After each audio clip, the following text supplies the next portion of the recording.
Shock తగిలింది. తెలుగుదేశం పార్టీలోకి ముగ్గురు వైసీపీ ఎమ్మెల్సీలు జాయిన్ అవుతున్నారు. చంద్రబాబు సమక్షంలో టీడీపీలో చేరబోతున్నారు. ఎమ్మెల్సీలు కళ్యాణ్ చక్రవర్తి, కర్రి పద్మశ్రీ, మర్రి రాజశేఖర్ ఇప్పటికే వైసీపీకి రాజీనామా చేసిన విషయం మనకు తెలిసిందే. వీరు ముగ్గురు కూడా ఇప్పుడు ఉండవల్లిలోని ముఖ్యమంత్రి నివాసంలో టీడీపీలో చేరుతున్నట్లుగా తెలుస్తోంది. ఓవైపు వైసీపీ పుంజుకునే ప్రయత్నం చేస్తుంటే టీడీపీకి కూటమికి గట్టిగా పోటీ ఇవ్వడానికి తీవ్రంగా శ్రమిస్తున్న నేపథ్యంలో ఇప్పుడు ఇలాంటి చేరికలు టీడీపీలో చేరడం వరుసగా వైసీపీ నాయకులు ఇప్పుడు వైసీపీకి ఎదురు దెబ్బలుగా మనకు కనిపిస్తున్నాయి. క్లియర్గా ముగ్గురు ఎమ్మెల్సీలు టీడీపీలో చేరుతున్నారు. మనం చూస్తూనే ఉన్నాం. కళ్యాణ్ చక్రవర్తి, కర్రి పద్మశ్రీ, మర్రి రాజశేఖర్ టీడీపీలో చేరుతున్నట్లుగా తెలుస్తోంది. ఈ అంశానికి సంబంధించి ఒకసారి డీటెయిల్స్ తెలుసుకుందాం. మా ఏపీ ఇన్పుట్ ఎడిటర్ కృష్ణమోహన్ మనతో జాయిన్ అవుతున్నారు. కృష్ణమోహన్, ఎమ్మెల్సీలు ఇప్పుడు టీడీపీలో జాయిన్ అవుతున్నట్లుగా తెలుస్తోంది. సో వైసీపీ మరి వారిని ఏమైనా బుజ్జగించే ప్రయత్నం కానీ ఏం లేదా? ఇప్పటికే రాజీనామా చేశారు. ముఖ్యంగా మరీ గతంలోనే రాజీనామా చేశారు, చాలా అసంతృప్తిగా ఉన్నారు అంటూ కూడా అప్పుడు పెద్ద చర్చ జరిగింది కదా. వీళ్ళకి ఇప్పుడు టీడీపీ నుంచి ఎలాంటి ఆఫర్ వచ్చింది?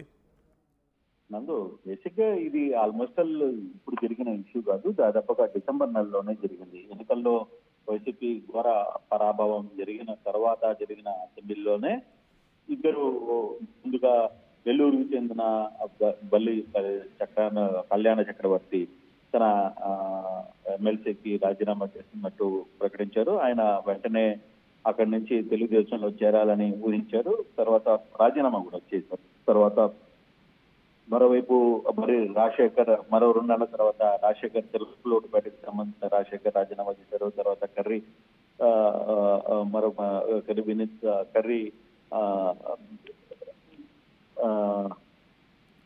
ఇద్దరు ముగ్గురు కూడా రాజీనామా చేసినప్పుడు అలాగే పోతుల సునీత లాంటి వ్యక్తులు కూడా మాట్లాడిన పరిస్థితిని మనం చూడొచ్చు. అయితే ఇక్కడ జరిగిన వ్యవహారంలో బేసిక్ గా ఇప్పటికీ వీళ్ళ ముగ్గురు ఈరోజు వ్యవహారంలో చాలా సీరియస్ గానే ఈ ముగ్గురు ఎమ్మెల్సీలు ఈరోజు వైకాపాను వీడి ఇప్పుడు అంటే వైకాపాని ఆల్రెడీ విడిచిపెట్టి వీళ్ళు 6 నెలలు అయిపోయింది. 6 నెలలు పైగానే అయింది. అయితే దీన్ని స్పీకర్ ఆమోదించలేదు. వీళ్ళని తమ రిజిస్ట్రేషన్ ని ఆమోదించాలంటూ కూడా వాళ్ళు చాలా కాలంగా పట్టుబట్టిన ఆ పరిస్థితి కూడా చూసాం. అయితే ఇక్కడ జరుగుతున్న వ్యవహారంలో ఈ రోజు చంద్రబాబుని మరి రాజశేఖర్ తర్వాత వీళ్ళందరూ కూడా కలవబోతున్నారు.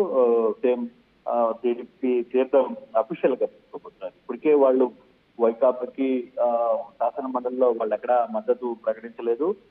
తెలుగుదేశానికి మద్దతుగానే నిలిచారు. మరోవైపు పోతుల సునీత కూడా పార్టీకి రాజీనామా చేసింది. ఆమె బీజేపీ వైపుకి వెళ్ళిపోయిన పరిస్థితి కూడా మనం 2 రోజుల ముందు వైజాగ్ లో బీజేపీ కండవా వేసుకుని వెళ్ళిన పరిస్థితి. ఈ రోజు కండవాతోనే ఇక్కడికి శాసన మండలికి కూడా హాజరైన పరిస్థితి కూడా మనం చూసాం. కానీ ఏదైనా ఈ ఇష్యూలో జరుగుతున్న దీంట్లో ఇప్పటికే వాళ్ళు వెళ్ళిపోతారనే విషయం ఆల్మోస్ట్ వాళ్ళు అఫీషియల్ గా ప్రకటించారు. ఈ రోజు కొత్తగా ఏమీ లేదు. కాకపోతే ఈ రోజు నామమాత్రంగా జరగాల్సిన తంతు ఏదైతే ఉందో, టీడీపీ కండువా వేసుకోవాల్సిన తంతు ఏదైతే ఉందో ఆ తంతు జరుగుతోంది. ఈ రోజు సాయంత్రం ముఖ్యమంత్రి ఇంట్లో ఈ వ్యవహారానికి కలుస్తున్నారు. ముఖ్యమంత్రితో కలిసి ఈ ముగ్గురు కూడా ఇక్కడ కర్రి పద్మశ్రీ కావచ్చు, కళ్యాణ్ చక్రవర్తి కావచ్చు, మధ్య రాజశేఖర్ కావచ్చు, ఈ ముగ్గురు కూడా టీడీపీలో ఈ రోజు తీర్థం పుచ్చుకుంటారు. మరో గంటలో వీళ్ళందరూ చంద్రబాబు కలిసి టీడీపీని తో కలిసి ఇక మీదట ప్రయాణం చేస్తారు. Right. Thank you Krishnamohan. Thanks for the details. ఈ ముగ్గురు కూడా ఇప్పుడు టీడీపీలోకి వెళ్తుండడం ఖచ్చితంగా పెద్ద చర్చనీయాంశంగా మారింది. మనందరికీ తెలిసిన విషయమే, మర్రి రాజశేఖర్కి వైసీపీలో చాలా పెద్ద జర్నీనే ఉంది.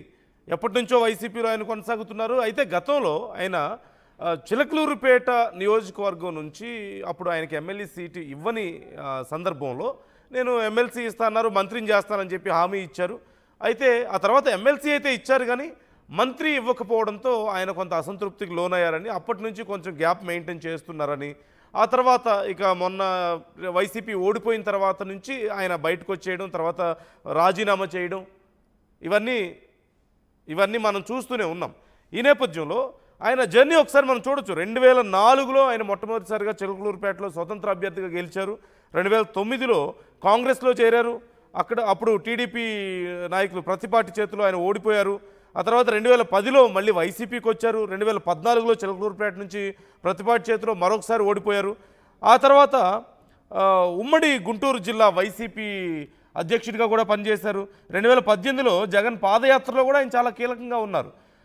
అలాగే 2019లో ఆయన విడుదల రజనీకి అక్కడ సీట్ ఇవ్వడంతో చిలకలూరుపేట నుంచి ఆయన మద్దతు ఇచ్చారు. విడుదల రజనీకి ఫుల్ సపోర్ట్గా నిలిచారు. ఆ సందర్భంలో ఎన్నికల ప్రచారంలో జగన్ అప్పుడు ప్రకటించారు, నేను ఖచ్చితంగా ఎమ్మెల్యే ఇవ్వలేదని ఫీల్ అవ్వద్దు, ఎమ్మెల్సీ ఇస్తాను, ఖచ్చితంగా మంత్రిని చేస్తానని చెప్పేసి ఆయన ప్రకటించారు.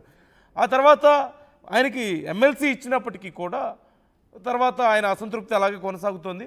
ఈ నేపథ్యంలో ఆయన మార్చిలో రాజీనామా చేశారు. వైసీపీకి ఎమ్మెల్సీకి రాజీనామా చేయడం మనకు తెలిసిందే.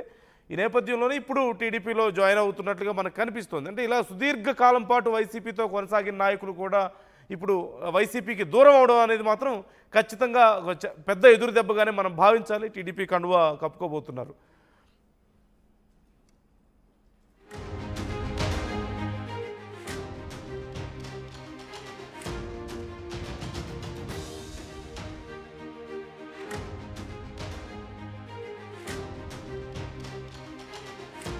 కూడా టైంకే కన్స్ట్రక్షన్ చేసాం, బిల్డింగ్ కూడా స్ట్రాంగ్ చేసాం, క్లయింట్స్ సాటిస్ఫై చేసాం, గుడ్ విల్ కూడా ఇంప్రూవ్ చేసాం. ఏం చేసామో కాదు, ఇంకేం చేయాలో ఆలోచించండి. ఇంకేం చేయాలి? పెయింటింగ్ ఇంకా వేయలేదు, మర్చిపోయారా? అన్నీ బాగానే చేస్తున్నాం, పెయింటింగ్ దగ్గర మాత్రం ఫెయిల్ అవుతున్నాం. లాస్ట్ టైం పెయింట్స్ కోసం ఆ పెద్ద కంపెనీ దగ్గరికి వెళ్తే వాళ్ళ థర్డ్ పార్టీ కాంట్రాక్ట్ని అసైన్ చేశారు. వాళ్ళ 8 months డిలే, 20% ఓవర్ బడ్జెట్ కూడా అయింది. ఈసారి తప్పు అస్సలు చేయకూడదు. పెయింటింగ్స్ విషయంలో పర్ఫెక్ట్గా ప్లాన్ చేయాలి. ఏం చేద్దాం, పెయింట్స్ అప్లై చేసేది ఒకరు, అప్లై చేసేది ఇంకొకరు, వీళ్ళందరినీ డీల్ చేయడమే పెద్ద హెడేక్. అయితే ఇంక మనమే పెయింట్లు వేసుకోవాలి. లేదా పెయింటింగ్ ప్రాసెస్ మొత్తం చేసిచ్చి ఒక పర్ఫెక్ట్ పార్ట్నర్ అన్నా ఉండాలి. టెక్నో పెయింట్స్ లాగా. టెక్నో పెయింట్సా? ఎస్, నాకు కూడా రీసెంట్గానే తెలిసింది. పెయింట్స్ తేవడం నుంచి గోడ మీద వేయటం వరకు మొత్తం ఒకే టీం చూసుకుంటుంది. మిడిల్ మ్యాన్ ఉండరు. So no quality loss. 5,000+ skill పెయింటర్స్తో 1,250+ corporate projects, 26,000+ government schools paint చేశారు. అది కూడా all over India. Wow, third parties కూడా ఉండరు కాబట్టి మనకు డెడ్ లైన్స్తో కూడా ప్రాబ్లం ఉండదు.